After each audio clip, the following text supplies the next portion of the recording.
There can be no health or sustainable development without mental health. This is a quotation from the World Health Organization, a recent quotation. You would feel that this is a very obvious statement. How can there be any kind of development, let alone sustainable, if a person is not of a balanced mind? In spite of this, it took 150 years after the link between the mind and the body was identified and the term psychosomatic was coined for us to come to this place where mental health became important to us. 980 million people, according to the World Health Organization, across the world, suffer from some mental health condition or the other. Maybe a minor condition like stress or a major condition like schizophrenia, but 980 million people. To put that in perspective, that's about 10 times the population of West Bengal. It's 1 in every 8 people in the world. And that's just mental health. Now consider this. Mental healing is just the second level of this pyramid, which talks about the different levels of healing that are actually supposed to be there. 150 years after we identified mental health as important, we have started giving importance to mental health. Imagine what's going to happen with the emotional energy and spiritual healing that should be a part of every person's healing journey. We are more focused on the physical healing. We have been more focused on the physical healing as a populace because that's where the symptoms are the most apparent. That's where it pains the most. When did mental healing start becoming important? When it started to affect the physical health. If you look at the causes of any level of healing, if there is a physical cause and it's treated at just the physical level, what we are treating is the symptoms. We are not treating the cause because the cause always lies in the deeper levels. We've started to identify the cause in the mental health regions now, but there are levels of causes below that. Emotional healing has started to get a little bit of attention now. We talk about emotional quotient now. Long before mental health became important, we used to talk about intellectual quotient. So that's how it's going. We don't feel happy when a physical symptom is relieved. When a headache goes away, we just don't even realize that the headache has gone away, let alone feel any joy or wellness or a sense of ease and fulfillment. Wellness and joy comes as the healing goes deeper. When we come out of a deep state of depression, there is some sense of joy that is there. When we come out of the sadness that we felt for years, we feel a sense of joy. So as we go deeper into our own self and heal our own self, the levels of joy in our own system, how we feel it, how we experience it, starts to go up. Unfortunately, the awareness that we have of these levels within us keeps decreasing as we go down. Most of us don't even realize that what we are thinking all through the day, let alone what we are feeling, let alone what our energy body is actually experiencing. And because we don't feel and have the awareness of that, there is no question of trying to heal it. We can't do much about those levels. But if you look at the base of the pyramid, which is spiritual living, that's where if we focus on living in sync with spirit, that's what spiritual or inspired healing actually is, in sync with spirit, in sync with your deepest self. If we focus on that, a lot of the causes that slowly manifest in the upper levels of dis-ease will start to disappear. So today, we focused on one aspect of that bottom layer of the pyramid, the fundamental layer of healing, which is forgiveness. In my own journey of 15 years and 12 years with my teacher, this one pillar of forgiveness has been the most essential and the most important. Every aspect, every issue in life that I have faced has been revealed, unraveled, and resolved with this one thing. Before we delve into forgiveness, what it is, we need to know what it is not. There's a lot of misconceptions. And the misconceptions are the primary cause why this beautiful tool has not been used by most of us. And most of us who have used it in a very limited and very superficial manner. So what is forgiveness not? First and foremost, it is not something that one person does to another. It's not I forgive you. It's not please forgive me. It is not a statement that I was right and you were wrong, so you need to be forgiven. It is not something that most of us will be able to do in the first go. So the expectation that the first response of a person in a situation has to be forgiveness is also not important. It is not something that tells or identifies me as a kind-hearted, compassionate person. It is none of those things. And most importantly, it is not a sign of weakness. It is not a sign that people can take me for granted. These misconceptions basically say, why do I forgive if I am going to be taken advantage of after I do it? So this is not what forgiveness is. This is not what we are talking about. So what is it then? Because that's all most of us have known. Most of us have always known forgiveness as something that is done from one person to another person. I forgive you. So the word forgive breaks into two parts, for and give. For, ancient English meant opposite, and give was basically for give and receive, and which meant to hold. So forgiving basically means the opposite of holding, not holding or letting go.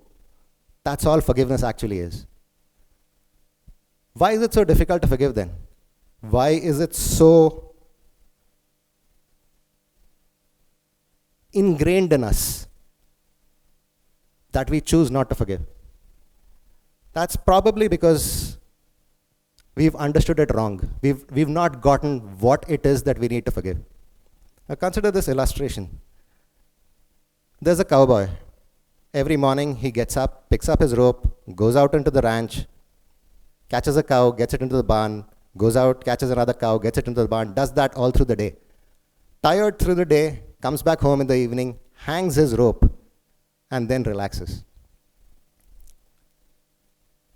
So what we are trying to catch and what we are trying to forgive, what we thought we need to let go of is those cows, is those people, is what those people did to us. But that's not what we are holding on here, are we? We are not holding on to the cows. What we are holding on is this, the rope. That which connects me to those people, that which connects me to those events. That's what I'm holding on to, and that's what needs to be forgiven. I don't need to forgive the people. I don't need to forgive the events.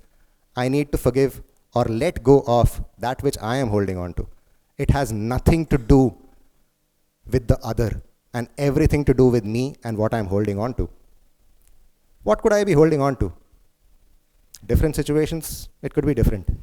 It could be memories, it could be thoughts, it could be points of views, it could be emotions. People might think that they hold on to other people or are attached to other people. But in truth, they are attached to what those people make them feel. That feeling is what they want, not the person per se. So if we have to explore forgiveness, and if we have to go into letting go, we have to let go of the rope, what we are holding on to. Naturally, once we've known what forgiveness is and what needs to be done, that's the question that comes to mind. Why do I do it? And how do I do it? So the why, well, forgiveness is, in my own experience, something that can give you happiness. It can give you peace of mind. It can give you a mind that is clear of clutter, that can actually function efficiently. It can improve relationships. It can improve every aspect of your life. And if my saying that is not enough, here are some testimonials of clients who have improved their professional life, who've improved their personal relationships, who've improved their health, just through practicing forgiveness in addition to whatever they were doing, whether it is taking allopathy or homeopathy or working with me as a healer. Having forgiveness speeded up that whole thing and made it much more happier as a journey. It didn't have to be, once I get better, I will be happy. Every time they forgave, there was a sense of joy and happiness that came, and that speeded up the journey. That gave it the push that usually you wouldn't get, the positivity that you wouldn't get if you weren't doing it. So that's the why. Any area of your life, profession that is stuck, that is creating an unrest, that is creating some sort of dis-ease within you, can be improved, can be reframed and supported if you practice forgiveness. If that weren't enough, if you still didn't want to forgive, and there are situations when we are not able to do it, we know it is the best thing for us to do, but there is things on the emotional level, there is things on the thoughts level, there are point of views, there is lots of ancestral, energetic things that don't still give us motivation enough to go and do this, to go and let go of that which we are holding. That's where the how comes into the picture. Because otherwise, letting go is not really something you need to do. It is your natural state. You have to clench your fist. You have to hold on. That takes energy. That takes effort.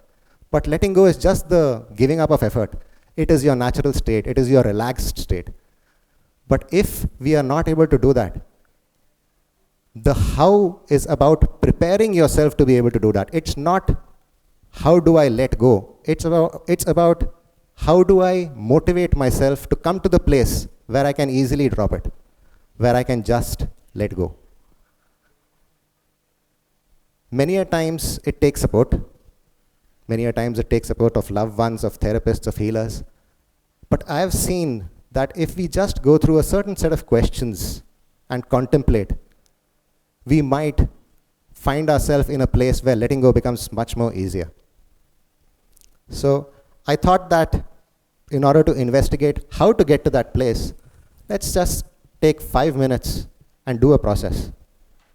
Let's just close our eyes. It's not going to be difficult. It's not going to be something I'm going to take away from you or anyone else is going to take away from you. As you close your eyes, think of a situation in your life which is recent, which creates an upset, which creates a sense of something's not right here.